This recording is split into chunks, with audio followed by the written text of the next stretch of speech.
¿Qué tal? En esta ocasión vamos a platicar acerca de modelos matemáticos para robots móviles. Un poco, vamos a ver cómo se podrían simular utilizando, por ejemplo, Python. Y a continuación vamos a hacer ya la introducción al simulador que pensamos utilizar en esta clase, que es el Coppelia Sim. Entonces vamos a comenzar primero por el tema de los modelos de robots móviles. Cuando decimos modelos nos estamos refiriendo entonces a aquellas ecuaciones que describen cómo se comportan. Entonces, normalmente lo estamos viendo desde la perspectiva de un sistema donde este es mi robot. Tengo una entrada o conjunto de entradas en el tiempo y a la salida tengo un conjunto de estados del robot. Puede ser, por ejemplo, su posición, su orientación. ¿Sí? Entonces, el robot en realidad pues está dominado por una serie de reglas, ¿sí? De restricciones físicas, que son estas ecuaciones que nosotros vamos a proponer como sus modelos. En general, para un objeto en el mundo real, siempre vamos a tener modelos que son de segundo o mayor orden por el hecho de que, por las leyes de Newton, tenemos presente la inercia. Entonces, eso al menos necesita una ecuación diferencial de segundo orden para describir aceleración. Sin embargo, para simplificar un poco el estudio de los robots móviles, muchas veces se habla de modelos de primer orden, o sea que directamente somos capaces de controlar de manera instantánea la velocidad de algunos componentes o partes del robot, que a su vez causarán que el robot se mueva, ¿sí? Cuando los movimientos no son extremadamente bruscos, un modelo de primer orden funciona bastante bien, aún sabiendo que nada más es una aproximación, ¿sí? Entonces, siempre que no entremos en conflicto con las leyes físicas, que no tengamos movimientos bruscos, frenados o cosas que hagan muy evidente la aparición de inercia, entonces deberíamos estar bien y nos simplifica mucho el trabajo. Entonces, en general, los modelos de robots móviles siempre van a ser un conjunto de ecuaciones diferenciales ordinarias. Bien, entonces estas ecuaciones diferenciales nos van a describir cómo es el cambio de la posición o de cualquier otra variable de estado del robot a través del tiempo. Es fácil verlo con este primer ejemplo. Tenemos un carro con dirección tipo Ackermann. Este modelo, pues es fácil hablar de él primero que de los demás, porque es análogo a lo que nosotros conocemos como un automóvil. Entonces, en un automóvil normalmente tenemos ya sea tracción delantera o trasera, pero usualmente las llantas de uno de los ejes no se mueven. Casi en todos los automóviles tenemos que se mueven las llantas delanteras y podemos cambiar su orientación, además de que casi siempre esas llantas son las que tienen la tracción. En algunos otros vehículos como camionetas puede ser que el eje trasero sea el que tenga el poder o la potencia, pero en este caso vamos a obviar eso. No nos interesa saber si la fuerza se aplica en las llantas delanteras o en las traseras, porque nuestro modelo es muy simple. Entonces lo único que tenemos es que las llantas giran. Vamos a suponer que todas al mismo tiempo, ¿sí? Y las llantas giran y además tenemos una tracción, una propulsión. Entonces en el diagrama que vemos aquí, vamos a suponer que la parte delantera del automóvil está para donde apunta esta flecha que dibujé. Esa es la parte delantera. Entonces tenemos que las llantas delanteras cambian su orientación, especificada a través de un ángulo aquí llamado phi. Entonces con phi estamos estableciendo para dónde apunto las llantas. Luego aquí se está estableciendo que, a pesar de que el vehículo pues tiene sus dimensiones, su tamaño, pues nosotros, para representarlo más fácilmente, vamos a considerar nada más un punto dentro del vehículo y le vamos a llamar a ese, que es la posición del vehículo. En este caso, para simplificar las ecuaciones, se tiene que ese punto de referencia se encuentra detrás de las llantas traseras, perdón, en medio de las llantas traseras, y se le está denominando aquí como X, Y. Entonces, a ese lugar se le llama la posición del vehículo o de este carro. Y por supuesto tiene una orientación con respecto a un marco de referencia, llamémosle global o pudiéramos decir inercial. Entonces, lo que describe dónde está el vehículo son X, Y y teta. ¿Dónde está y cómo está orientado con respecto al mundo? Aquí estamos hablando de 2 dimensiones, por supuesto.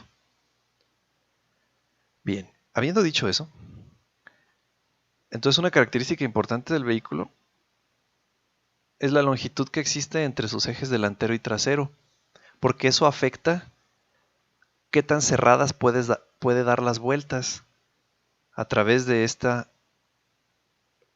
ρ que nos está describiendo la distancia que hay entre dónde está el robot y el centro instantáneo de rotación que se crea, porque si se fijan, bueno, dejamos las llantas torcidas un poco hacia un lado, hacemos que el vehículo avance y se va a mover en un círculo.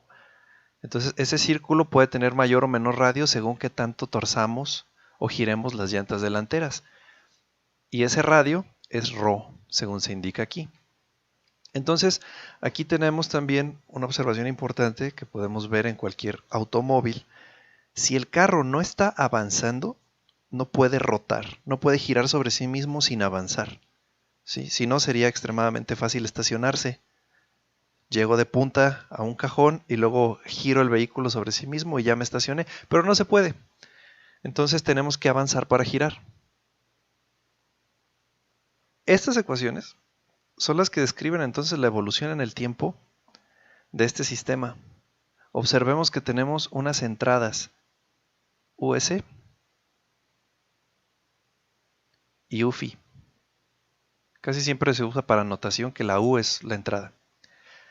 Entonces, eso significa 2 cosas. Uno, que el estado del robot, llamémosle X negritas, es un vector que contiene 3 elementos. Dónde está y cómo está orientado con respecto al mundo. Y tiene 2 entradas.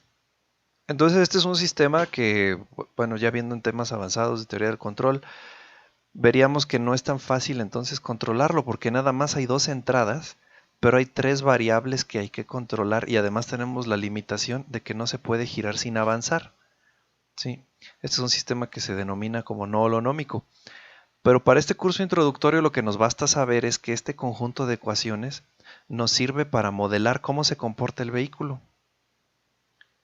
Entonces, si yo resuelvo las ecuaciones, voy a poder ver a través del tiempo si yo tenía un vehículo en una posición inicial, con sus llantas orientadas en alguna dirección.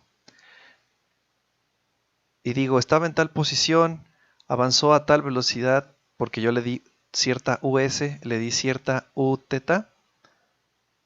¿Qué movimiento describió para que al final de la simulación yo sepa en dónde quedó y cómo estuvo orientado con respecto al marco de referencia global? ¿Sí? ¿Cuál es su, en este caso, teta? Entonces, esas ecuaciones, al evaluarlas, me permitirían saber eso. ¿Ok? Hay diferentes métodos para resolver un sistema de ecuaciones diferenciales ordinarias. En general, no estamos buscando, en la mayoría de los casos aquí en robótica, una solución analítica. O sea, no quiero las ecuaciones que ya me describan. A partir de aquí quiero conocer x de t, y de t y teta de t. Eso es lo que normalmente se buscaría en un curso de ecuaciones diferenciales ordinarias. Aquí nos basta conocer el conjunto de puntos que describen las soluciones, no la expresión analítica. Por lo tanto, podemos utilizar métodos numéricos para evaluar estas ecuaciones, lo que haremos más adelante. Entonces, este es un primer modelo que podemos tomar en cuenta. ¿Sí? Entonces, este carro con dirección tipo Ackermann es similar a un automóvil. Podemos influir en a qué velocidad avanza, esa es la US, qué velocidad le estamos imprimiendo y qué tan rápido estamos girando las ruedas. Otro modelo de robot que es muy común es el robot diferencial, sobre todo en investigación, porque es muy fácil de controlar y también de implementar. No necesitan más que 2 motores a los que les puedan controlar su velocidad. Entonces, es un robot parecido al que vemos ahí en la fotografía. Lo que nos muestra la siguiente ilustración intenta darnos una especie de vista superior del robot, por eso ahí marco con una flecha roja hacia donde es adelante, ¿sí? Esta sería la dirección hacia adelante y tiene sus ruedas. Entonces estamos estableciendo que las ruedas tienen directamente el motor acoplado, un motor independiente para cada rueda. Entonces pueden girar a diferentes velocidades e incluso con distintos sentidos. Puede girar una en un sentido y otra en otro, y eso nos da la posibilidad entonces de que el robot gire sobre sí mismo. Algo que no está ilustrado aquí es que en esta parte que no se ve del robot, normalmente hay una pequeña rueda libre o rueda loca, a veces le llaman, parecida a la que tienen, por ejemplo, las sillas de las oficinas. Su propósito no es guiar al robot, sino nada más establecer un punto de apoyo para que no se caiga. Entonces lo que estamos viendo aquí es que dependiendo de dos casos, aquí se imprime la misma velocidad en ambas ruedas. ¿Y qué pasa? Pues siempre que estén girando en el sentido correcto, vamos a tener que el vehículo avanza sin girar. Caso complementario es cuando giran a la misma velocidad pero con sentidos contrarios las ruedas, el robot gira sobre sí mismo. Y se pueden combinar. Entonces podemos tener, por ejemplo, si una de las llantas, vamos a suponer que la derecha gira más rápido que la otra, pero ambas en el mismo sentido, pues vamos a tener que eso nos da como resultado que el vehículo avanza mientras gira. Entonces el robot se puede mover en línea recta, puede girar sobre sí mismo, pero también puede avanzar mientras gira. Entonces esas tres, alternativas son los movimientos que puede ejecutar. Y por supuesto, cuando decimos avanzar, también nos referimos a que las ruedas pueden permitir que gire en un sentido que le permita avanzar o retroceder también.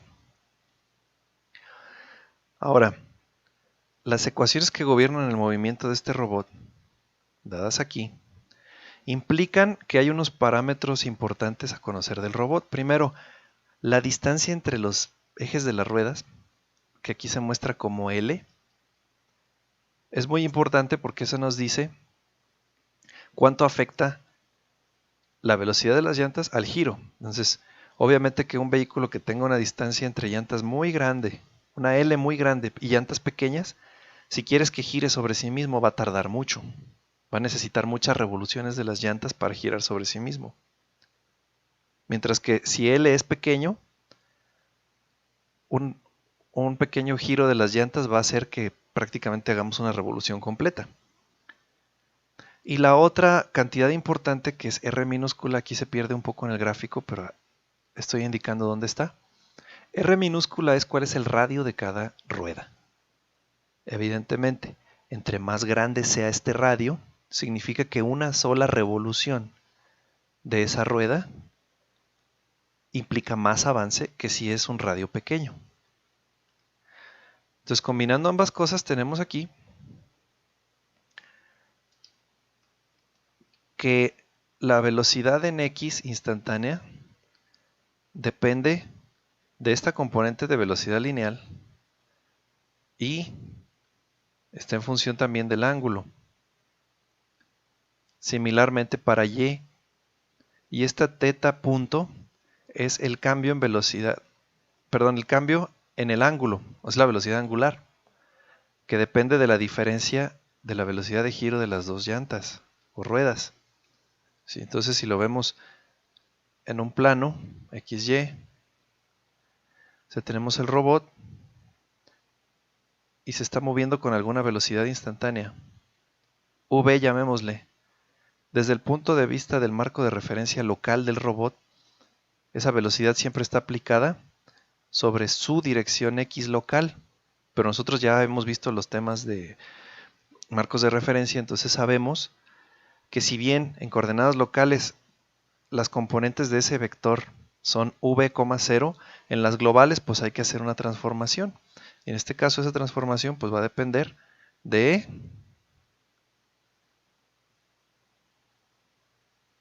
dónde está el robot y cómo está orientado. Entonces, cómo está orientado es θ. Y por supuesto, haciendo proyecciones de vectores, entonces la componente x de esa velocidad instantánea lineal Pues es, entonces la componente en x es v, la magnitud que tenga ese vector v, por el coseno de teta, y y punto es v por el seno de teta. Pero ¿quién es v? Bueno, v depende de las velocidades de las ruedas con esta relación. Y tal como en las ecuaciones que acabo de escribir sale v dos veces, pues tenemos dos veces este bloque. Bien. Y la velocidad angular, que pudiéramos llamarle omega, todo este término pudiéramos decir que es omega, y es directamente proporcional a la diferencia entre las velocidades de giro de las dos ruedas. Bien. Entonces este es un segundo modelo, que lo vamos a utilizar mucho porque es uno de los robots más fáciles de controlar, según vamos a ver. Revisando otros modelos comunes, podríamos hablar de un avión de ala fija en su representación más simplificada. Hay ecuaciones muy sofisticadas, muy detalladas de aerodinámica para aviones, sobre todo si tienen varias de las que se les llama superficies de control, que son pues alerones y esto, ¿no? Nosotros aquí en este vehículo de avión de ala fija solamente estamos estableciendo una superficie de control, perdón, que sería esta especie de alerón. Pero vamos a simplificar mucho el modelo y vamos a considerar que un vehículo o un avioncito como este, pues en realidad puede incrementar o decrementar su altitud según cómo sea el movimiento de estas aletas, y también puede inclinarse para girar. Entonces en el modelo que se tiene muy simplificado, estas tres ecuaciones se parecen mucho a las de este robot, con la excepción de que la velocidad no puede disminuir por debajo de un umbral, o sea, en este vehículo, si detienes el motor se cae. Entonces vamos a establecer que la velocidad, pues no podemos hacer que frene en el aire. Y además tenemos que la velocidad en la que se eleva o desciende se puede controlar a través de una entrada adicional llamada UZ. Entonces este sería otro modelo simplificado que se deriva del mismo que vimos arriba. Y por poner un ejemplo más, aquí hay un sistema más sofisticado, reciente, un helicóptero multirotor o dron, donde las ecuaciones que dominan su movimiento, aquí sí tienen que ser de segundo orden, por eso tenemos la derivada de la velocidad, que es la aceleración. Y sin explicarla muy a fondo, decimos que pues esta es la velocidad lineal. Aquí estamos hablando de su aceleración, que depende de cómo está orientado a través de esta matriz de rotación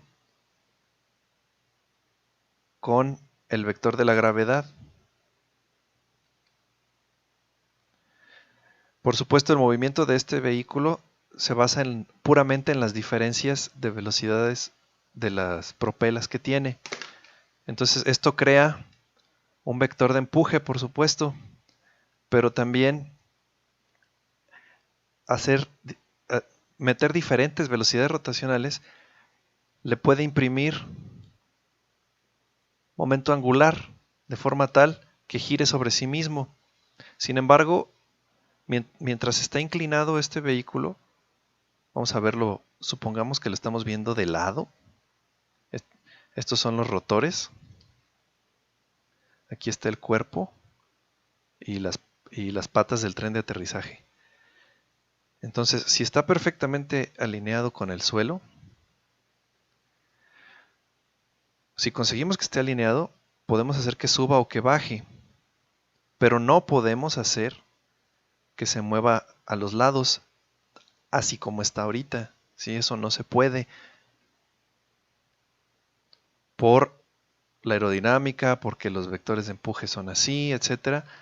Si sé que está nivelado con el suelo, no puedo hacer que se mueva o que se desplace con respecto al suelo. Ahora, si le imprimo un ligero momento angular,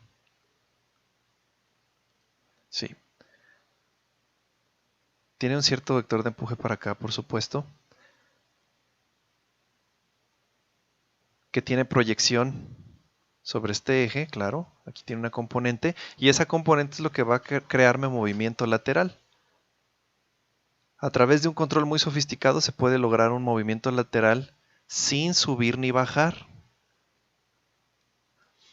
Como este control es bastante complicado de obtener, normalmente se recurre a unidades que ya lo hacen, que tienen implementados controladores de bajo nivel, por ejemplo PID o no lineales de alta velocidad, por ejemplo de varios kilohertz de tasa de muestreo, y al usuario final ya nada más le presentan un conjunto de entradas y salidas.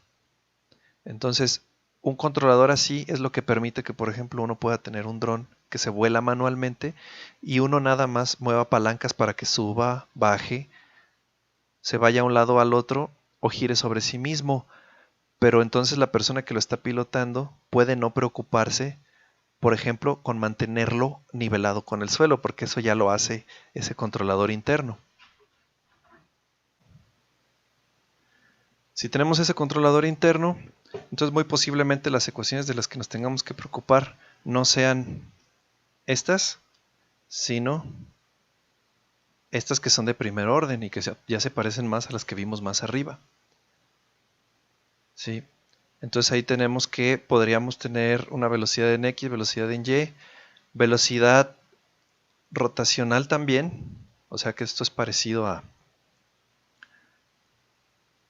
al carro. Sin embargo, ¿qué diferencia tiene? Que si lo viéramos en una perspectiva, vamos a suponer que lo estamos viendo de arriba hacia abajo. Este es el dron y esta es la dirección en la que se mueve normalmente. O bueno, es el frente. Aquí podemos obtener movimientos prácticamente en la dirección que queramos y además podemos imprimir un giro sobre sí mismo. Esto es X, esto es Y. Y adicionalmente, si este es X y este es Y y este es Z, bueno, pues también podríamos tener, además, movimientos hacia acá, en cualquier dirección, rotación sobre sí mismo y además arriba y abajo. Entonces tiene más formas de moverse, o lo que se conoce como más grados de libertad. Entonces, en todos los casos podemos tener estos modelos, ya sea complejos o simplificados bajo algunas suposiciones. Y podemos realizar entonces las simulaciones siempre y cuando sea dentro de las condiciones que se nos establecieron para que ese modelo sea correcto. Ahora vamos a suponer que vamos a hacer la simulación basados en alguno de los conjuntos de ecuaciones que les acabo de presentar. Cada robot entonces tendrá su modelo. Los manipuladores o brazos robots son otra historia aparte, que normalmente se cubren en su propio curso por las complicaciones que implican. Entonces nosotros vamos a pensar nada más en estos robots como sistemas que se desplazan en el espacio siguiendo algunas reglas simples para nuestro estudio. Entonces, para hacer la simulación se tiene que tener un evaluador o resolvedor de ecuaciones diferenciales ordinarias. Por ejemplo, en MATLAB esto es muy común, se utiliza un comando llamado ODE45 que utiliza el método de integración numérica con este nombre, ¿sí? 4.5 se refiere a de qué orden es el algoritmo en cuanto a la evaluación y en cuanto al error de la solución, error quinto orden. Entonces es el método 4.5 es muy común, normalmente se cubre también en los cursos de ecuaciones diferenciales, si es que lo recuerdan. Y la implementación en MATLAB se llama ODE 4.5. Como hemos usado para este curso Python, continuando con el espíritu de usar Python, vamos a ver en este bloque que la simulación la podemos realizar utilizando un módulo de Python que normalmente está en la distribución Anaconda y en varias otras, que se llama SciPy. Dentro de SciPy usaremos el módulo de integración, Integrate. y la línea con la cual invocaríamos a nuestro evaluador de ecuaciones diferenciales es esta. A partir de aquí del módulo scipy.integrate tenemos la función de importación solveIVP. Y IVP significa problema de valor inicial, Initial Value Problem. Y simplemente vamos a mandar llamar este método que internamente hace un montón de cosas, tiene una documentación bastante extensa, pero nosotros vamos a ver su uso más básico. Su uso más básico se invoca así. Nos devuelve un objeto que en unos minutos vamos a ver con código key que tiene adentro. Nos devuelve un objeto que contiene ya la ecuación diferencial resuelta. Entonces lo invocamos como solveIVP y lleva estos argumentos. Vamos a discutirlos rápido aquí y nos brincamos al código ya en Visual Studio. fun o fun es una función, es el nombre de una función definida en Python que va a tener un cierto prototipo especial que nos representa el conjunto de ecuaciones diferenciales ordinaria. O sea, que fun será una función que evalúe estas expresiones de aquí. Yo tengo que escribir eso en forma de función y pasárselo como argumento a solveIVP. Luego tenemos tiempo inicial y tiempo final. En un problema de valor inicial, nosotros le decimos al evaluador de ecuaciones diferenciales cuál es el valor que tiene al principio de la simulación o de la solución, qué valor tienen las variables que me interesan y de qué a qué tiempos quiero que se resuelvan. Y lo que me va a dar esta evaluación o este resolvedor son, a través del tiempo, los valores que estarían tomando mis variables de interés. Entonces por eso tengo que dar aquí un tiempo inicial y tiempo final. Y a continuación un vector que contenga los valores iniciales de las variables que me interesan. Por ejemplo, acá arriba, volviendo, yo quizás pudiera decir que mis valores iniciales, sí, vamos a ponerle x negrita subíndice 0, que mis valores iniciales sean que estoy en el origen, pero que por ejemplo mi robot está rotado ligeramente 45 grados. Ese podría ser un vector de valores iniciales y podría tener mis tiempos inicial y tiempo final, vamos a suponer de 0 a 10 segundos, y la gran pregunta es ¿quiénes son las x de t? ¿Qué valores adoptaron x, y y θ a través de los tiempos 0 a 10 segundos? Eso es lo que me va a evaluar este módulo. Entonces tengo ese vector de valor inicial. Y ARGS o ARGS, Arguments, son algunos valores o argumentos extra que le puedo pasar al evaluador de ecuaciones diferenciales para ajustar algunos de sus parámetros. Por ejemplo, qué algoritmo quiero que utilice para resolver, o ciertos valores de tolerancias, tamaño de paso, que pueden ser útiles.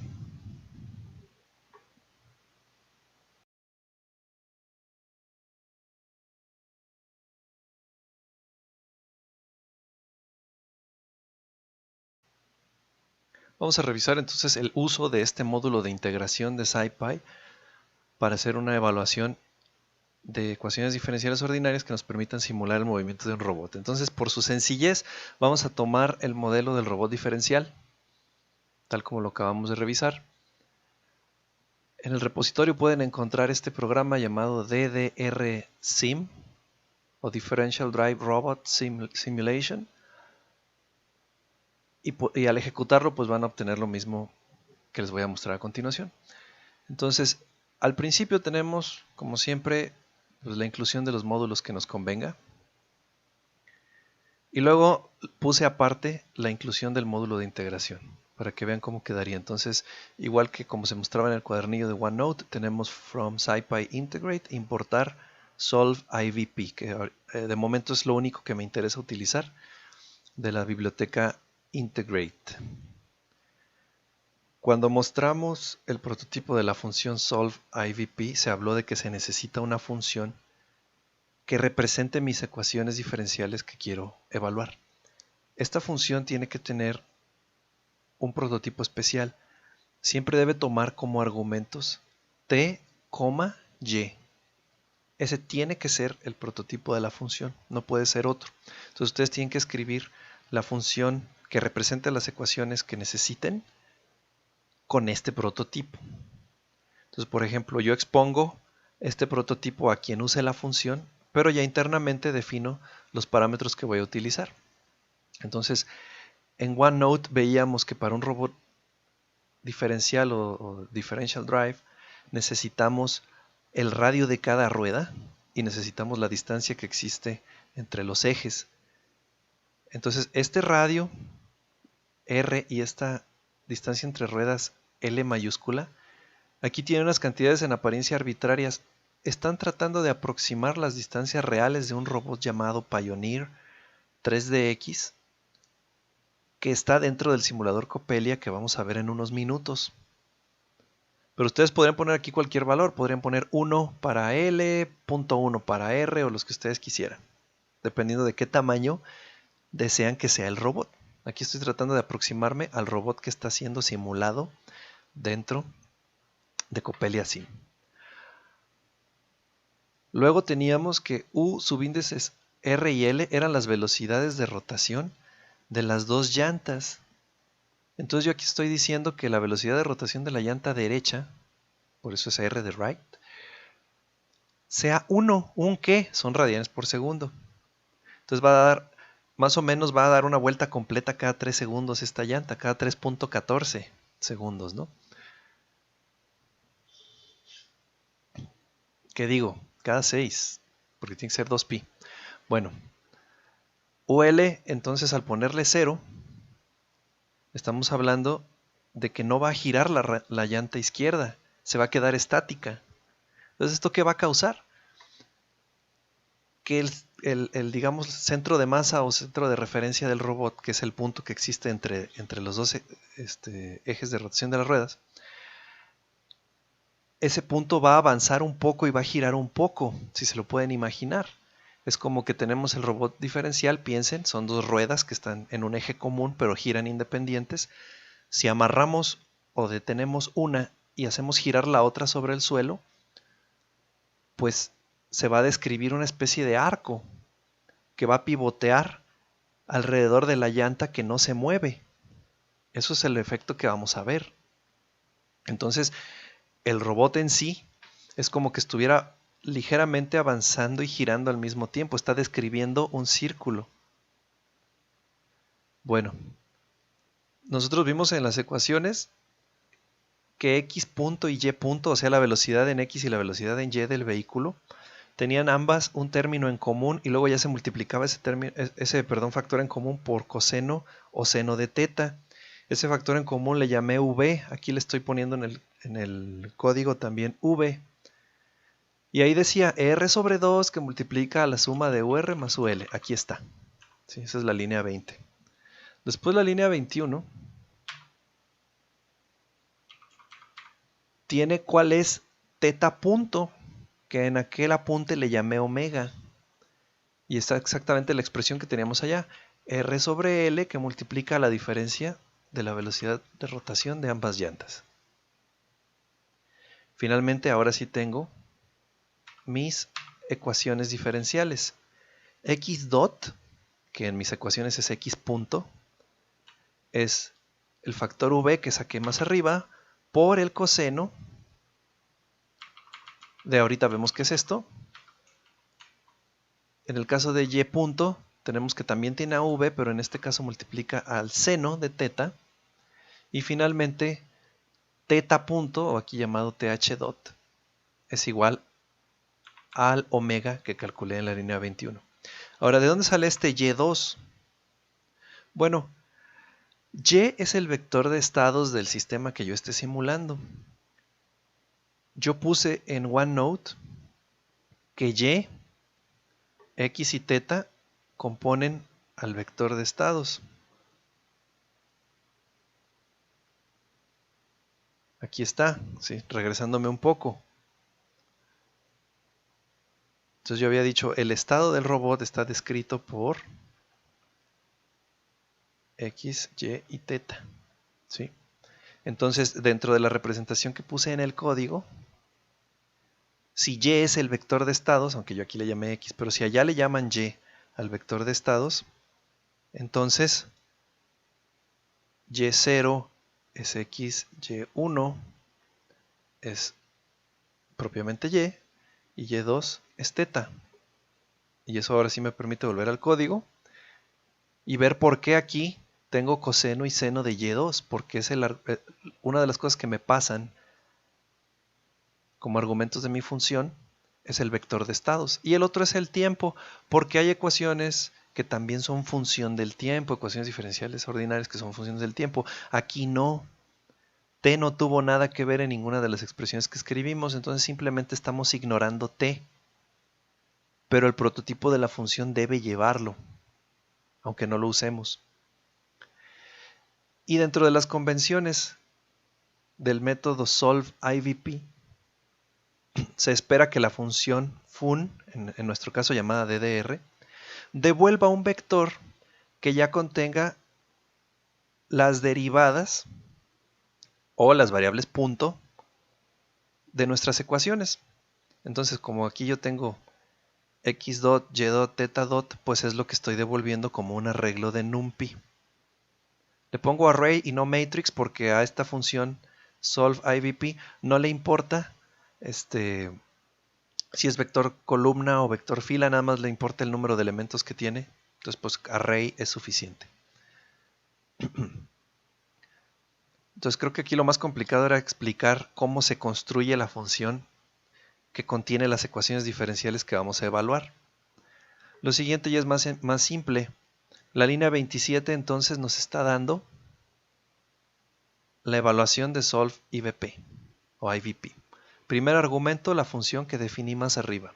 Segundo argumento, entre qué y tiempo. Entre qué y qué tiempo quiero hacer una simulación de 0 a 10 segundos. Tercer argumento, valores iniciales. Entonces aquí estoy suponiendo que los valores iniciales de mi simulación son que el robot está en el origen, o sea en 0,0, y que aparte su orientación está alineada con el eje de las X. Por eso 0 grados o 0 radianes. Último argumento, ahorita explicamos para qué va a ser. En esencia es porque el resolvedor, el evaluador de estas ecuaciones diferenciales, trata de decidir automáticamente un tamaño de paso. Porque muchas veces la prioridad al utilizar esta herramienta es saber cuál fue el valor al final de la simulación.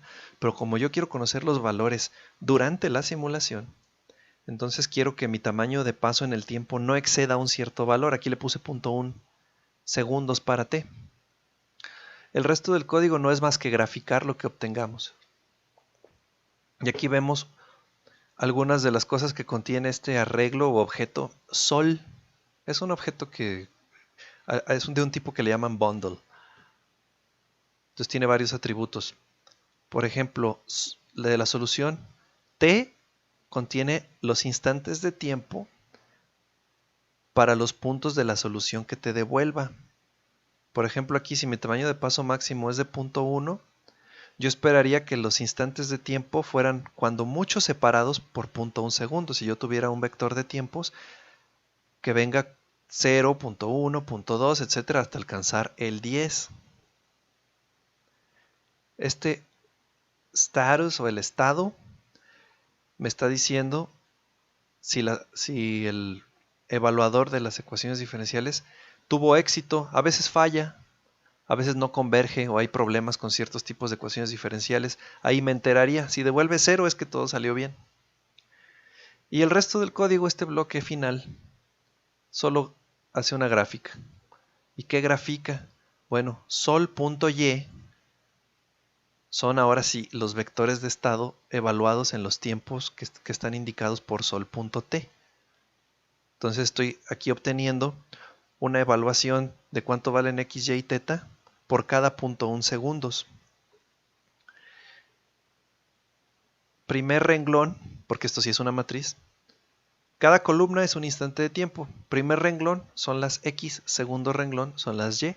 Entonces aquí nada más estoy graficando cómo se movió sobre x y y. Lo que quisiera ver es que si le puse que una rueda gire y la otra no, el robot diferencial describa una curva como una sección de círculo. Eso es lo que quiero ver de resultado. Cuando grafique debería haber una sección de círculo, empezando desde el punto 0, 0. Lo voy a ejecutar.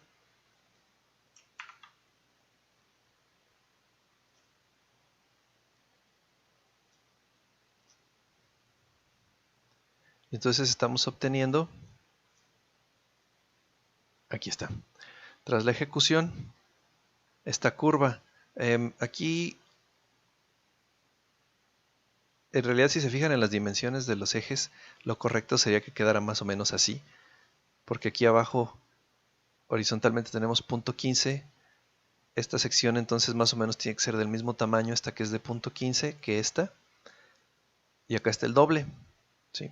Entonces más o menos hizo un círculo. Bueno, de hecho trazó un círculo perfecto, pero aquí no está graficado del todo bien. Tendría que quedar más o menos así. Entonces partió del 0.0 o 0,0, perdón, y avanzó hasta llegar aquí. Entonces si se fijan es como si yo hubiera tenido aquí la rueda que no se movió, más abajo tengo la que sí, y todo el vehículo estuvo pivoteando, girando alrededor de la llanta que estaba fija. ¿Ok? Entonces podemos modificar este código para correrlo, por ejemplo, más tiempo, para ponerle otras velocidades de rotación. ¿Qué pasa ahora si pongo que ambas ruedas giren igual de rápido y en el mismo sentido? Como aquí en este 1, 1. Pues yo esperaría que el vehículo solamente avanzara. Entonces déjenme ejecutarlo y jalo la gráfica generada. Y pues aquí tenemos del lado izquierdo el 0,0 se movió en línea recta hasta llegar a algún lugar, que en este caso pues es el 1,0. ¿Sí? Se desplazó hacia adelante. ¿Y qué pasaría si ahora yo dijera que durante todo este tiempo las ruedas giraron con la misma velocidad pero en diferente sentido? 1 y menos 1.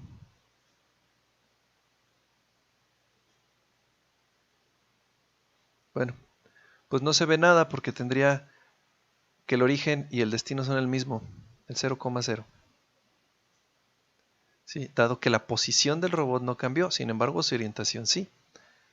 Y más abajo tengo comentada una línea donde grafico cómo cambia la orientación del robot con respecto al tiempo, que es tercer renglón. Entonces, en este caso, que giraron las ruedas en sentido opuesto pero con la misma velocidad, lo que podemos ver que le pasó a la orientación es que se fue incrementando. Fue girando sobre sí mismo, ¿sí? Hasta llegar a ¿cuánto? A que en 10 segundos llegó a 6 punto y fracción radianes. ¿Y cuántos son 6 y cacho radianes? Pues son 2pi. O sea que ejecutó un giro sobre sí mismo, pero no avanzó. Bien. También podríamos continuar la simulación. Por ejemplo, podríamos incluir una segunda simulación. Ahora de los instantes 10 al 20, por decir algo. Tomando como valor final, como valor inicial de la segunda simulación, el valor final de la primera. Y eso permitiría encadenar varias secuencias de movimiento, ¿sí? Pero bueno, vamos a regresarnos un poco y dejar otra vez expresado esto. ¿Qué pasa cuando tenemos que gira una rueda y la otra no? Ya habíamos visto, nada más déjenme quitar aquí la gráfica del ángulo y dejar otra vez la gráfica de por dónde pasó el vehículo. Y volvemos a ver, nada más para tenerlo fresco en la memoria. Entonces sabemos que va a describir esta sección medio círculo, ¿no? Este semicírculo es lo que decimos que le va a pasar al robot. Va a girar sobre sí mismo y va a dejar una rueda estancada, pero además de todo, va a quedar orientado volteando 180 grados, ¿sí? Y eso sí lo podemos observar. Ahorita lo quité de la pantalla, pero voy a graficar el ángulo nada más y no la posición. Graficando el ángulo, ahora sí vemos que comenzamos en 0 y en 10 segundos alcanzamos 3 punto y fracción, que es pi. Entonces la orientación cambió, pi significa que el robot va a quedar volteando exactamente en el sentido contrario de cómo inició.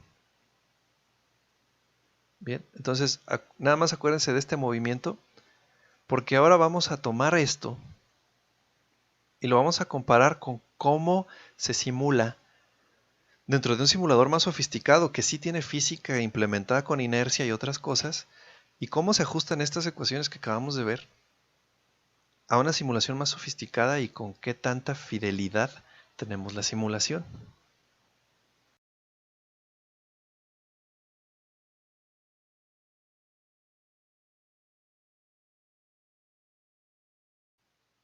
Ahora vamos a revisar el simulador que utilizaremos para la clase, llamado Coppelia Sim, y cómo podemos interactuar con él utilizando Python. Pero entonces vamos por partes. Hasta ahora no se ha introducido este simulador, no habíamos hablado nada de él. Entonces ya les pasé las instrucciones hace algunas sesiones de dónde sacarlo o cómo obtenerlo. Para el uso que nosotros le estamos dando, que es educativo, es gratuito y es gratuito en su versión completa. Sí, la única limitante es que no puedes hacer productos comerciales que estén desarrollados dentro de esta plataforma. Ahí sí les tienes que comprar la versión Pro. Pero entonces aquí la Edu, la única limitante, si es que se le puede llamar así, que tiene, es que hay una marca de agua que dice Edu. Pero todo lo demás funciona completo. No tiene ninguna limitante. Cuando nosotros iniciamos el simulador, vemos esta pantalla. Sí, esto es lo primero que se nos presenta. Entonces vamos a dar un recorrido rápido. Por supuesto, es una herramienta muy compleja. Tiene muchas funciones que ni siquiera vamos a intentar utilizar en este curso porque sirve para muchas cosas. Nosotros le vamos a dar un uso básico, pero vamos a revisarlo. Este escenario en 3 dimensiones pues es la representación del mundo y tiene unos controles bastante amigables donde clic izquierdo y arrastrar mueve la cámara, hacer clic con la rueda del mouse y arrastrar gira, y avanzar o retroceder la rueda del mouse nos acerca o aleja del escenario. Clic izquierdo y arrastrar no hace nada, y clic izquierdo normalmente nos da este menú contextual dependiendo de a qué le estamos dando clic izquierdo, perdón, derecho, clic derecho. Entonces, este es el mundo. Normalmente se crea un mundo así, donde se tiene un plano que hace las veces de suelo. Entonces, la física del mundo tiene gravedad. La gravedad aquí pues iría hacia abajo en el sentido negativo del eje Z. Aquí en la esquina inferior derecha vemos la orientación del mundo, para dónde quedan sus ejes X, Y y Z. Entonces Z hacia arriba es el Z positivo y la gravedad va opuesta al Z positivo. Pero dentro de la detección de colisiones que tiene el simulador, esta lámina, que es como una especie de tablero de ajedrez por los tonos que tienen los cuadritos, esta lámina tiene colisión, es impenetrable y entonces cualquier objeto que pongamos va a descansar sobre esta lámina. Este es el mundo creado por defecto, pero vamos a ver que todo se le puede modificar, incluso podríamos borrar ese plano. Tenemos estos menús muy similares a otras aplicaciones. Cargar escena, nueva escena, también podemos cerrar la escena, cargar modelos, hacer importación y exportación dentro de la herramienta o salir de aquí. Y cuestiones de edición, cuestiones de simulación, que en lugar de irnos elemento por elemento de estos menús, mejor los vamos a ir mencionando según los vayamos utilizando. En la interfaz básica que tenemos, en la parte que está justo debajo de estos menús, tenemos algunos controles de la vista. Entonces directamente, aunque yo les dije que haciendo clic con la rueda del mouse podemos girar la vista, también podemos hacer clic en este control que son las flechas curveadas, y ya directamente hacer clic izquierdo o clic principal y arrastrar, mueve la escena. Igualmente este otro control permitiría con el botón principal del mouse alejar o acercar, ¿sí? Esto lo que está haciendo no es acercar o alejar la escena, sino cambiar la apertura de la cámara o el campo visual de la cámara. Este botón intenta que todo lo que tienes en la simulación quepa en la vista. Los siguientes tres controles son para mover o rotar objetos en la escena. Ahorita no tenemos ninguno, pero cuando coloquemos cosas en el escenario, vamos a poder moverlos con estos controles. Esto tiene que ver con piezas o elementos que están hechos de varias partes, ensamblar, desensamblar, hacer, deshacer. Y luego los controles que están a partir de esta pelotita hacia la derecha tienen que ver con la simulación. Rápidamente, Bullet es un motor de simulación. Es una herramienta que permite evaluar en tiempo real, si es posible, ecuaciones diferenciales ordinarias de segundo o más orden. Y la herramienta contiene varios otros evaluadores, cada uno con sus pros y contras, pero la opción que viene por defecto de Bullet 2.78 es bastante balanceada. Entonces, si no tienen una razón específica para escoger otro, dejen el que está por defecto. Los siguientes valores es el tamaño de paso, o sea, cada cuánto tiempo se van a estar evaluando las ecuaciones diferenciales. ¿Sí? Por ejemplo, un tiempo de 200 milisegundos quiere decir que van a esperar 200 milisegundos entre cada evaluación o cada actualización del mundo, que realmente pudiéramos decir que es mucho, porque esto significa que tiene una tasa de refresco de 5 Hz nada más. 100 milisegundos serían 10 Hz. 20 Hz es suficientemente alto para que se vea fluida la simulación sin problemas. Por eso está por defecto 50 milisegundos. Todavía podrían hacerlo más pequeño. Los controles que aparecen a continuación ya tienen que ver con el flujo de la simulación. Yo, por ejemplo, aquí tengo un mundo sin nada. Si pongo ejecución, pues empieza a ejecutarse la simulación, pero no tiene nada dentro, entonces no vemos que pase absolutamente nada más allá de que el tiempo transcurre. La puedo pausar, continuar, detener. Este otro botón es muy importante, este relojito que dice Toggle Real Time Mode, prende o apaga la modalidad de tiempo real, que aquí lo que significa es que el reloj de la simulación intenta apegarse al reloj de la computadora. Justo ahora no lo tengo activado. ¿Sí? Vamos a ver qué pasa si arrancamos la simulación.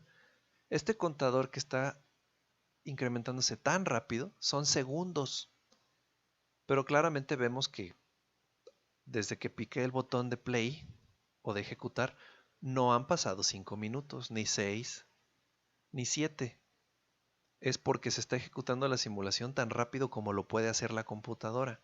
Si pongo el botón de tiempo real y ejecuto la simulación, bueno, ya veo que van 3, 4, 5 segundos. Entonces creo que esta demostración ejemplifica bien qué significa que esté activado el botón de tiempo real. Entonces lo puedo habilitar o deshabilitar. Y luego cuando ya tengo la ejecución, si está deshabilitado, se me activan la tortuga y la liebre. Vemos que se está ejecutando muy rápido la simulación con respecto al tiempo real de la computadora. Tortuga lo hace más lento. Aún así, sigue estando más rápido que tiempo real. Esto se ve más evidente cuando tenemos una simulación más compleja que tiene muchos objetos. Ya se empieza a poner más lenta. Y ahí sí podríamos ver una diferencia al poner la tortuga o la liebre. ¿Sí?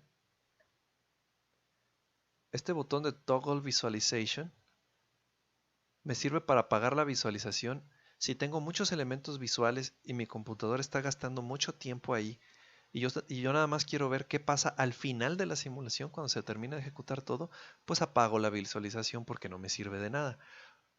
Y por último, en esta fila de iconos, este Page Selector, si hago clic en él, me permite seleccionar algunas vistas combinadas por defecto, que me combinan, por ejemplo, vista superior con vista lateral, vista desde diferentes planos, etc. Y por defecto está esta.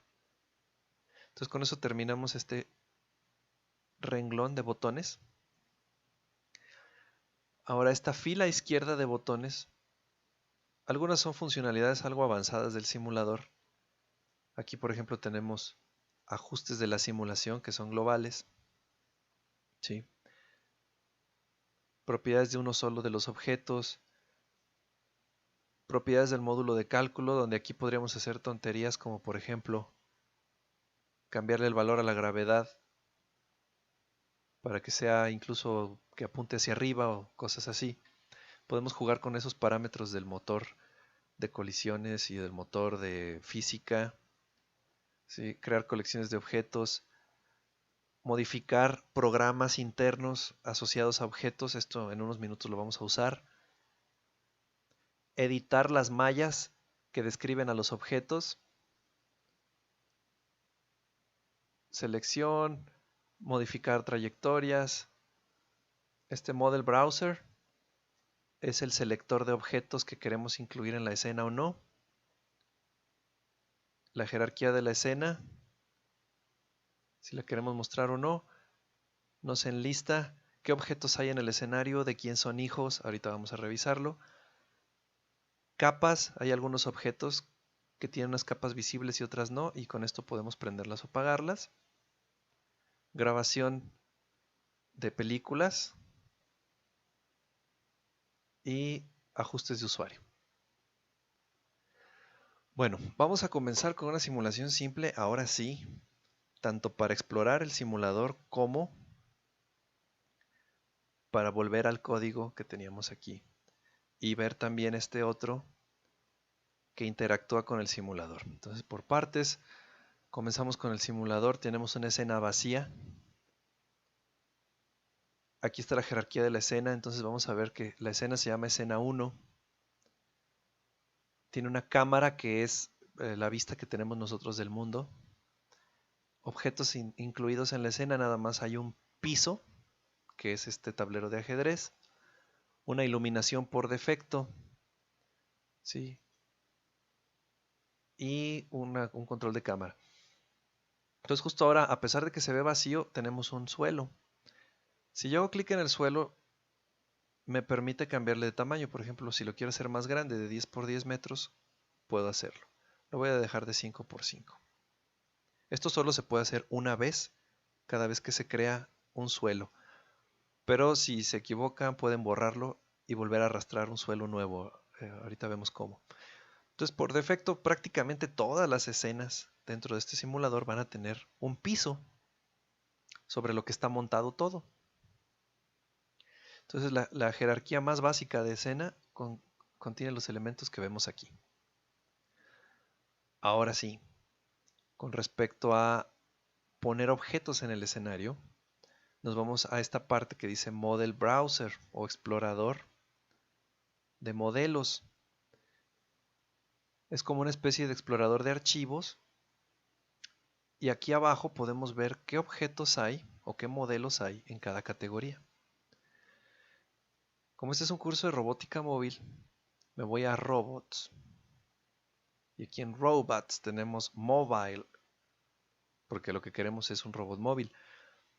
Hay muchos modelos que tienen ecuaciones que describen su movimiento que no tienen nada que ver con las que hemos visto hasta ahora. Por ejemplo, este robot serpiente, este robot que tiene múltiples patas.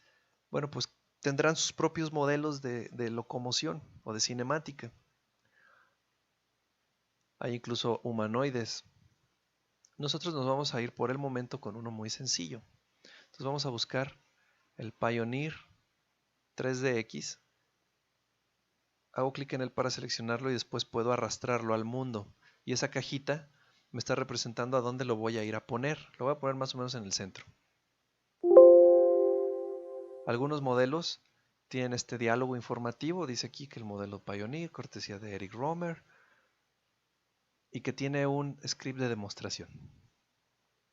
Entonces puedo acercar la escena con la rueda del mouse, la puedo arrastrar y puedo observar más de cerca mi robot. Entonces, como se platicaba hace rato, pues tiene 2 llantas y tiene una pequeña rueda que gira libremente para que no se caiga. En este modelo, estos círculos que tiene alrededor son sensores ultrasónicos que le permiten conocer las distancias antes de chocar con objetos. Pero justo ahora solamente vamos a utilizar el movimiento de las llantas. Este modelo de robot nos va a servir de todas maneras para explorar varias cosas y conceptos de la clase. Entonces vemos que una vez que yo lo arrastré aquí, ya aparece en la jerarquía de objetos de la escena, donde el robot Pioneer es hijo de la escena. Haciendo doble clic le podría cambiar el nombre, no lo voy a hacer, le podría cambiar el nombre. Y en este árbol de objetos, para la jerarquía, haciendo clic junto al signo más que está cerca del nombre, me está desplegando toda la jerarquía de objetos que componen nada más al robot. Entonces el robot tiene un montón de conectores, tiene objetos motor, que son estos que tienen el iconito como de una cosa que gira. Las cajitas son mallas que representan los objetos. Y tenemos, por ejemplo, también aquí que hay un objeto principal, que es la malla visible, a la cual están pegados también objetos del tipo sensor ultrasónico. Y casi a todo lo que vemos aquí en el explorador de la escena, o en la jerarquía de la escena, haciendo clic en el iconito de cada cosa, doble clic, nos saca sus propiedades, que equivale a hacer clic en este botón de la izquierda. Aquí tengo, por ejemplo, propiedades de la junta revoluta que hace que gire la rueda. Y si no sabemos para qué son, no hay que tocarlos porque le podemos cambiar muchas cosas. Por ejemplo, su masa, su posición, momentos angulares, cosas así. Torques, mejor no moverle. Justo ahora está diseñado para que simplemente funcione. Pero me interesaba que vieran todo este desplegado de todo lo que tiene el modelo del robot. Pero por el momento lo puedo ocultar. Bien, el modelo del robot, al cargarlo, observamos que aquí tiene una hojita. Y también la escena tiene una hojita. Estos son scripts internos. El lenguaje que utiliza internamente Copelia Sim es Lua, que es un lenguaje bastante simple, amigable, fácil de usar. Pero si no desean aprender a usarlo, pues nos mantenemos nada más utilizando Python. Por curiosidad podemos dar doble clic en este script y ver lo que tiene dentro. Tiene una llamada función inicial cuando se inicializa el objeto dentro del simulador. Después tenemos este cleanup que se ejecuta cuando ya terminamos simulación. Y actuation, cada vez que en el simulador el robot debe hacer algo, el simulador le pregunta al modelo ¿y qué debo hacer mientras es tu turno? Y aquí dice qué instrucciones debe ejecutar el robot durante esa interacción. El programa que tiene por defecto este robot está leyendo los sensores ultrasónicos, está combinando sus lecturas y las está utilizando para que no choque. Intenta dar vuelta si ve un obstáculo y si no, avanza de frente. Podemos, por ejemplo, de acá tomar un objeto, vamos a decir aquí muebles, plantas, planta de interior. Esa planta la puse más o menos enfrente del vehículo, de forma tal que si le voy a poner tiempo real, si ejecuto la simulación, avanza hacia la planta y en algún punto la detecta y empieza a actuar según lo que le indican sus sensores, que en este caso es que debe girar hacia un lado para alejarse, pero fuera de ahí no tiene otro objetivo el robot, entonces va a estar paseando por el escenario mientras se encuentre que está chocando con algo. Si hago clic en el robot, lo puedo mover utilizando los controles que dije al principio. Por ejemplo, esta cajita me permite trasladarlo. Aquí en las opciones está bloqueado para que yo no lo pueda levantar y bajar. Por eso está deseleccionado Z. Entonces si lo pongo aquí cerca de la orilla, como no hay nada que puedan detectar sus obstáculos, yo esperaría que se cayera. Y se fue. Bueno, lo vamos a regresar más o menos acá al origen. Y el otro control que tiene estas flechas girando me permitiría rotar el robot, tal como se ve ahí. Bien. Vamos a quitar esta planta. Puedo presionar suprimir o delete para quitarlo. Bien. Entonces, hasta ahorita hemos visto que tiene un programa asociado el robot y que entonces cada vez que inicio la simulación lo ejecuta. Para poder comenzar yo a darle comandos a este robot que está siendo simulado, necesito quitar ese conjunto de instrucciones. Eso lo puedo lograr en la parte de la izquierda, en esta columna de iconos. El que es como un papelito dice Scripts en el menú contextual. Si lo presiono, me va a salir la lista de estos programitas. Hay uno main, que es el que está asociado hasta arriba en la jerarquía de la escena, donde dice Scene 1, pero normalmente no se recomienda que lo toquen. Mejor no lo modifiquen a ese. Hace cosas que son necesarias para que se ejecute la simulación. Y el otro que sí nos interesa es este, dice Script hijo, que no es por hilos, asociado al objeto Pioneer. Podría quitarlo, pero por el momento puedo simplemente hacer clic en esta casilla para deshabilitarlo. Entonces lo deshabilito, observamos que ya en la ventana principal aparece una cruz, una X sobre un círculo rojo que nos dice que ese script ya no se va a ejecutar. Si presiono empezar simulación, no se mueve. Entonces ya logré que no se moviera. Bueno, otra cosa que necesito para poder comunicarme con el simulador es decirle que reciba mis comandos a través de un programa o interfaz externa. Entonces ahora vamos a ver cómo se hace el proceso de ajuste para que en su sistema puedan ustedes a través de Python comunicarse con el simulador.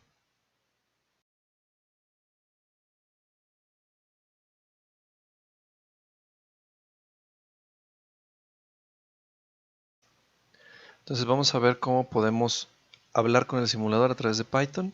Esto es a través de lo que le llaman ellos la API remota o la interfaz de aplicaciones y programas. Cuando ustedes instalan el Coppelia Sim, ustedes son quienes escogen dónde van a ir a poner o guardar los archivos de instalación. Pero si dejaron todo por defecto, va a estar en su disco C, si es que están en Windows. Van a poder ingresar aquí a archivos de programa y dentro de todos los programas que tengan instalados, buscan la entrada que dice Coppelia Robotics. Entonces aquí en Coppelia Robotics está instalado todo el simulador. Hay que entrar aquí en Coppelia Sim Edu, entrar en Programming y ahora yo necesito unos archivos de Python y los tengo que poner en el mismo directorio o folder donde voy a tener mis programas que van a interactuar con el simulador, porque estos archivos de Python contienen definiciones de funciones que se requieren para hablar con el simulador. Esos están aquí en Remote API Bindings. Entran allí, hay para varios lenguajes de programación y se van a Python. Otra carpeta llamada Python adentro. Ahora, la gran mayoría de todos estos códigos son ejemplos o son para interactuar con otra interfaz de programación que tiene más nueva, pero que prácticamente nadie usa todavía, que se llama V0. Entonces nosotros vamos a usar la interfaz clásica. Y para eso necesito agarrar de aquí los archivos sim y simconst. Los copio, no los vayan a quitar de aquí porque luego los andan necesitando. Solo cópienlos y péguenlos en la misma carpeta o folder donde vayan a tener sus programas para interactuar con el simulador. Por ejemplo, si clonaron el repositorio de GitHub y tienen ahí el montón de programas en Python y varios de ellos se usan con el simulador, pues también jalen para allá o copien para allá estos archivos sim y simconst. Esto es lo primero que necesitan. Y también necesitan, como esto es Windows, necesitan un archivo que tenga las bibliotecas compartidas para que puedan interactuar con otro programa. Estos son los archivos DLL en Windows. En Linux son archivos .so y en Mac son archivos .dylib. Pero todos están aquí en el mismo lugar. Si me regreso a Programming, otra vez Remote API Bindings, en lugar de irme a Python me voy a lib. Ignoren esto y se van a lib también. Y aquí tenemos los diferentes sistemas operativos que están soportados por Copelia Sim.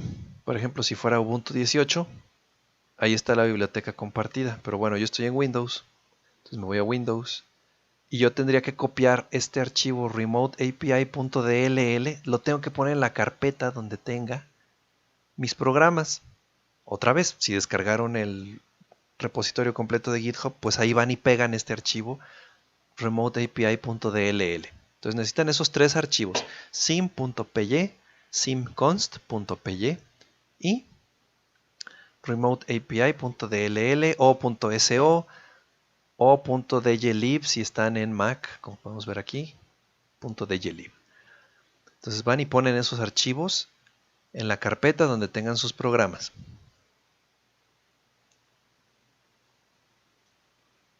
Dentro del repositorio, la demostración que les voy a poner aquí a ejecutar, lo pueden encontrar con este nombre de vreptest.py.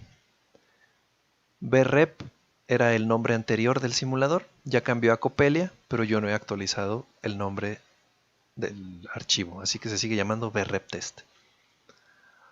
Entonces, aquí tenemos la importación inicial de lo que vamos a estar usando, NumPy como siempre, quizás Time, el módulo Time de Python, matemáticas, cuestiones del sistema para utilizar cosas como exit del sistema operativo. Y aquí esta línea lo que está incluyendo son las definiciones de funciones que me permiten hablar con el simulador. Como antes se llamaba vrep y todo el código yo ya lo había escrito para el módulo vrep, pues lo que voy a hacer es importar el módulo sim y le cambio el nombre a vrep. Esto para no reescribir yo el código. Si ustedes escriben código fresco o nuevo, pues nada más le ponen import sim y todas las funciones que vayan a interactuar con el simulador le ponen sim, punto y el nombre de la función. Pero yo lo dejé así como está aquí, según lo pueden ver. Bueno, vamos a ver que entonces en este módulo sim que estoy importando con el nombre vrep, están todas las funciones de la API remota. Ustedes pueden encontrar en la página de Copelia Sim todo el manual completo con todas las definiciones de las funciones y qué argumentos llevan. Vamos a ver la primera función que vamos a llamar aquí del módulo sim, se llama simxfinish. Y lo que va a hacer es que en caso de que estuviera corriendo una simulación y que estuviéramos ya conectados con Python a esa simulación, pues la va a cerrar. Para eso lleva este argumento -1. Entonces esta función finish le está diciendo cierra todo lo que ya tenías abierto, solo en caso de que fuera necesario. La siguiente línea 13 dice del módulo sim llamamos a la función simxstart. Esa función nos devuelve un identificador de cliente, un número entero, porque en teoría deberíamos poder tener varios programas que se le conectan al mismo tiempo al simulador, aunque en la práctica pues realmente no lo hacemos, ¿no? Pero entonces nos dice cuál es nuestro identificador de cliente, si es que se logra conectar. Y vemos que lleva varios argumentos. Algunos tienen que ver con tamaños de buffer, cuánto tiempo esperar antes de decir que la conexión no fue lograda. Pero los más importantes son estos dos primeros. Como pueden ver, esta es una dirección IP versión 4. Esto quiere decir que la conexión entre mi código o mi ejecutable en Python y el simulador Copelia Sim va a ser a través de una interfaz IP, arquitectura cliente-servidor, donde el servidor es Copelia Sim. Entonces yo tengo que decirle a mi cliente que se conecte a una dirección IP versión 4 y a un puerto. Como es normal, hay que decir cuál es la dirección IP y cuál es el puerto. Pero por defecto, el simulador Copelia no está esperando que se conecte nadie. Yo le tengo que decir que abra un socket y que espere que alguien se conecte. Eso hay que hacerlo a través de un script pequeño. Entonces lo que vamos a hacer aquí en Copelia Sim es que a cualquiera de los objetos que tengamos aquí, pero muy recomendablemente a uno que no esté haciendo nada, por ejemplo al piso, le vamos a agregar un script en Lua. Hago clic derecho sobre Resizable Floor, me voy a agregar o add, y dentro de todas las cosas que me permite agregarle, voy a buscar un script hijo asociado, multihilos. Script threaded. Ahí está. Entonces, este script multihilos ya se creó, ya se asoció al objeto que dije, por eso está la hojita aquí. Y si le hago clic, bueno, doble clic, me abre el código. Entonces, el esqueleto que se crea por defecto es que hay una función que se ejecuta al iniciar simulación y otra que se ejecuta al terminar simulación. Y aquí se puede definir todo lo que uno quiera, pero lo único que me interesa a mí es decirle al simulador que me abra un socket para poderme conectar. Esto se logra a través de la función SimRemoteAPI, que como pueden ver aquí hay autocompletar, SimRemoteAPI.start. Y aquí vemos que toma un montón de argumentos, ¿sí? ¿Cuál puerto? Tamaño de paquete, que si estamos haciendo debugging, etcétera. Entonces vamos a ponerle aquí simplemente socket y cierro. Las demás opciones que se queden por defecto. Entonces hasta aquí ya estoy abriendo ese socket en el puerto 19999, que pues por convención la usan muchas personas. Quizás pudiera ser otro número, pero vamos a seguir la convención de utilizar este puerto 20000-1. Estos scripts se autoguardan, así que yo puedo simplemente cerrar la ventana. Y entonces ya tengo que, cuando arranque la simulación, va a esperar que se conecte un cliente y le diga qué hacer a los objetos que están dentro del simulador. Vamos a regresar al código. Entonces esto que acabo de hacer ya va a causar que mi línea 13 tenga éxito. De todas maneras, si no tuviera éxito, la función simxStart me va a devolver un -1 y con este if estoy cachando si se pudo o no conectar. Entonces si me devolvió un -1, no se pudo conectar y le ponemos que no hubo conexión y salimos del programa. Por eso lo de sys.exit del módulo sys. Sin embargo, si sí nos pudimos conectar, se van a hacer varias cosas. Vamos a obtener identificadores para los motores. Entonces, vamos a introducir este concepto de identificador o handle dentro del simulador Copelia Sim. Todos los objetos dentro del simulador pues tienen un identificador numérico. Nosotros los identificamos a la hora de estar trabajando con el simulador, le ponemos algunas cadenas. Por ejemplo, yo sé que el robot se llama Pioneer-P3DX y sus piezas se llaman, por ejemplo, Pioneer P3DX, Left Motor, Left Wheel, y así tengo los nombres de los componentes, pero internamente pues vienen estando representados por un identificador numérico. Entonces el simulador hace una asociación entre la cadena que le pusieron aquí al modelo y ya al ejecutarse la simulación, ¿qué identificador le toca? Entonces dentro de nuestro código necesitamos obtener los identificadores de las cosas con las que queramos interactuar. Entonces del módulo sim, la función simx_getObjectHandle me da ese identificador y lleva como argumentos quién soy, yo que le estoy pidiendo ese identificador, qué client ID me otorgó, de qué objeto quiero el identificador. En este caso, para esta demostración, quiero los identificadores de los motores izquierdo y derecho. Y por último, un modo de llamada. Muchas funciones dentro de la API llevan un modo de llamada. El modo es cómo queremos que se comporte nuestra llamada función. Por ejemplo, queremos pedirle algo al simulador y esperarnos hasta que nos devuelva una respuesta. Entonces utilizaríamos este modo que aquí estoy marcando, que es el opmode blocking. Entonces mi código de Python, al invocar la línea 21, se va a atorar hasta que no me devuelva una respuesta el simulador. Existe otro modo llamado opmode streaming, donde no se espera. Le pregunta o pide algo al simulador, pero continúa ejecutando el código. Entonces aquí, como sin el identificador de los motores no puedo hacer nada, pues no tendría sentido que me dejara continuar. Entonces le tengo que decir opmode blocking.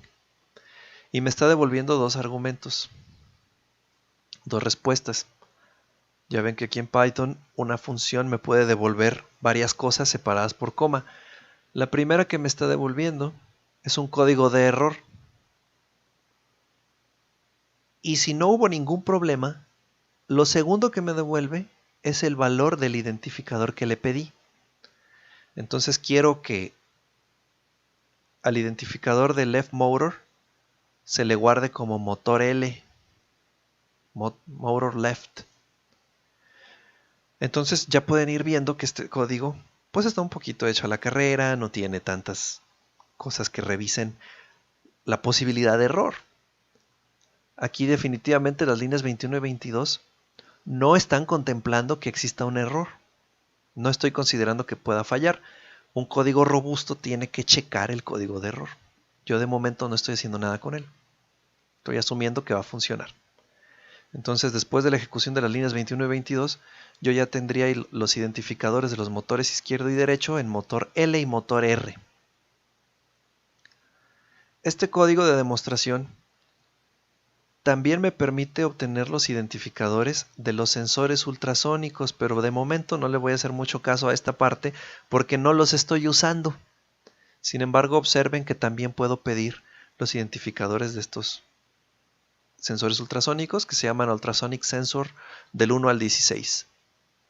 Por eso se le hace esta añadidura de una cadenita que lleva los números del 1 al 16 y en un ciclo vamos guardando los identificadores en una lista llamada uSensor, pero bueno, no se usan de momento. Igualmente esta inicialización de sensor, cuando veamos sensores, discutimos qué hace. Aquí estoy utilizando el módulo time de Python para tratar de contar una cantidad de tiempo. Quiero que transcurran 10 segundos en un while. Entonces durante 10 segundos quiero que se haga lo de aquí adentro. ¿Y qué quiero hacer? Ahora sí, regresándonos al código de hace un rato, cuando hice mi simulación en la que grafiqué la curvita que describiría el robot teórico que estaría simulando, dije, voy a simular un robot con la rueda izquierda detenida y la rueda derecha girando a una velocidad de 1 radián por segundo.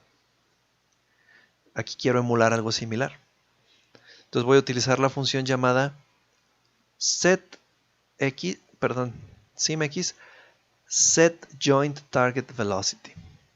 Y lo que va a hacer esta función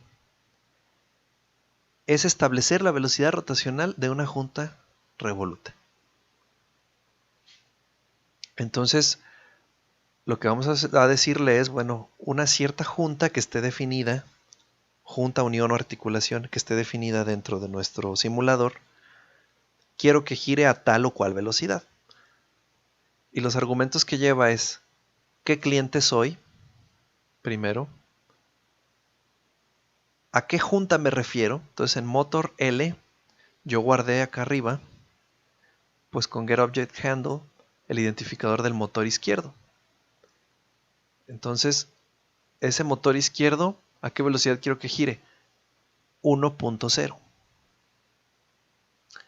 Y aquí normalmente no hacemos que se detenga el simulador. Le damos la instrucción, pero no nos vamos a esperar a que la ejecute. Vamos a confiar en que la va a ejecutar. Por eso es Up Mode Streaming. Y una vez más, yo debería checar el código de error, pero lo estoy ignorando. Siguiente línea. Similar a la anterior, pero para el motor derecho no lo muevo. Sí, aquí los tengo al revés, perdón. Entonces vamos a hacer que el motor derecho sea 1 y el izquierdo 0 para hacerlo igual que en el código pasado. ¿Sí? Bien. Todo esto que sigue que tengo seleccionado lee e imprime los valores que están capturando los sensores ultrasónicos. Por el momento lo podemos ignorar, o sea, no tiene ninguna consecuencia para nosotros. Es más, vamos a comentarlo.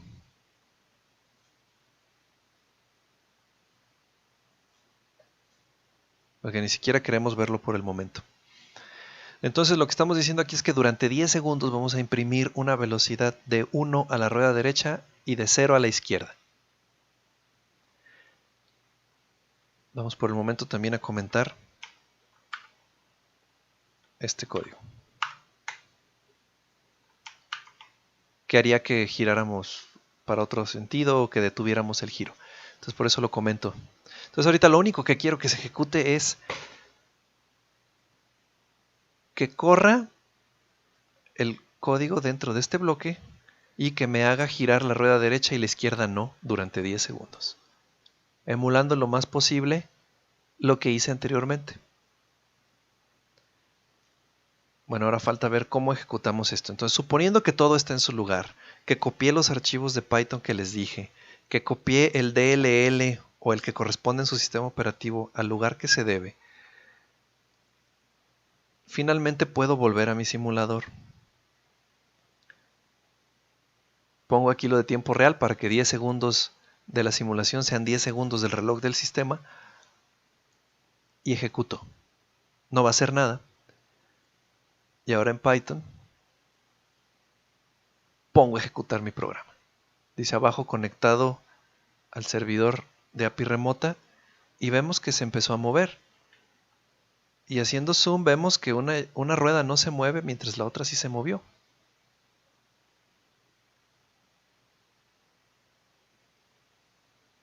Muy bien.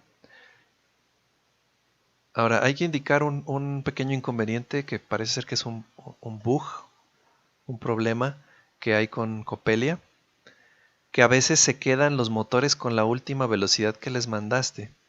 Y entonces explícitamente necesitas un bloque de código corto que durante un tiempo breve, por ejemplo un segundo,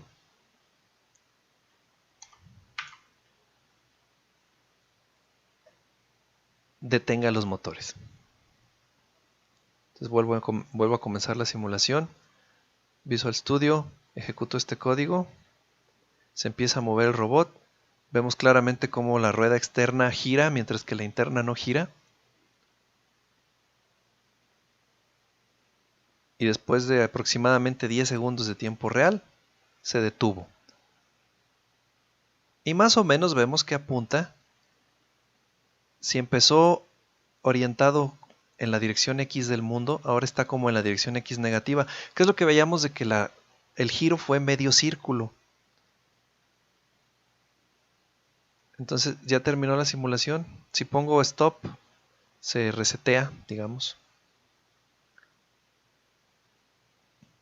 Entonces vemos que todo el código lo que hizo fue inicializar las cosas, mandar un comando de velocidad a una de las ruedas y a otra dejarla estática, y luego durante un segundo más enviar velocidad de 0 a ambos motores para que sí se detengan, y al último, llamada a función de la API SimX Stop Simulation con qué cliente soy, un tipo de modo que se llama One Shot que nomás se ejecuta una vez, y lo que estamos diciendo en el simulador es que ya se detenga.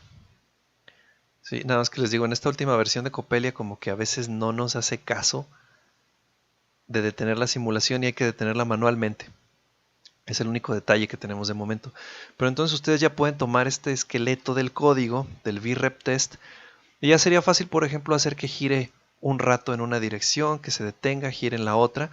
Y vimos también que lo que simulé con mi modelo simplificado, con parámetros que son cercanos a la simulación de Coppelia, o sea, estas dimensiones R y L son más o menos las de este robot, pues ejecutó un movimiento muy similar al que se esperaba. Entonces, en efecto, lo que está haciendo el simulador Coppelia Sim es que, digamos, nos está resolviendo el sistema de ecuaciones diferenciales que representa el robot. Claro, el modelo que tenemos aquí en Coppelia tiene todavía unas ecuaciones más complejas, de más alto orden, que las del modelo simplificado que les mostré, pero como vieron, para velocidades bajas no es muy importante la distinción. Sin embargo, Coppelia pues sí tiene, por ejemplo, inercia, tiene la física completa, tiene detección de colisiones e incluso fricción. Entonces podríamos jugar con la fricción de las llantas y hacer que se patinaran o que se presentaran otros fenómenos que en nuestro modelo inicial no estábamos teniendo en cuenta. Bueno, entonces hasta aquí la introducción, esta plática sobre modelos de robots y un primer uso, una primera aproximación del simulador Coppelia Sim.